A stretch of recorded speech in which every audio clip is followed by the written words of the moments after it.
Welcome to our channel. Today we how to fix a data breach with Equifax step by step clearly. Begin by identifying if your personal information has been compromised in the Equifax data breach. Visit the official Equifax website to access the data breach information. Look for the section related to the data breach and click on the provided link.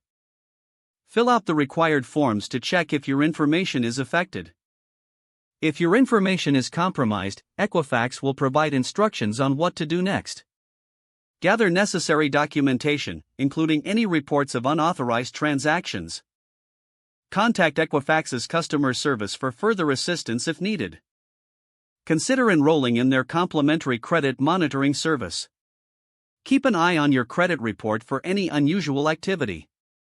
Place a fraud alert on your credit file by contacting any of the 3 major credit bureaus. You can also choose to freeze your credit to prevent new accounts from being opened in your name.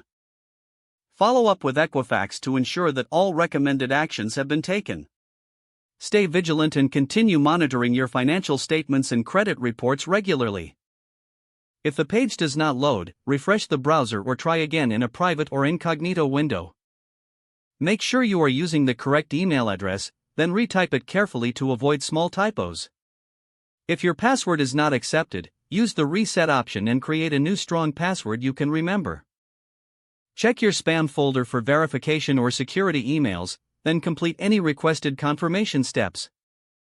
Enable two-factor authentication if available to improve account security and reduce unauthorized access risk.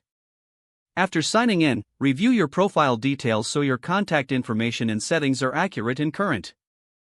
If you see an error message, note it down and try again after restarting your device and internet connection. Log out when you finish, especially on shared devices, to keep your account and payment information secure. If the page does not load, refresh the browser or try again in a private or incognito window. Make sure you are using the correct email address, then retype it carefully to avoid small typos. If your password is not accepted, use the reset option and create a new strong password you can remember. Check your spam folder for verification or security emails, then complete any requested confirmation steps. Enable two-factor authentication if available to improve account security and reduce unauthorized access risk. After signing in, review your profile details so your contact information and settings are accurate and current.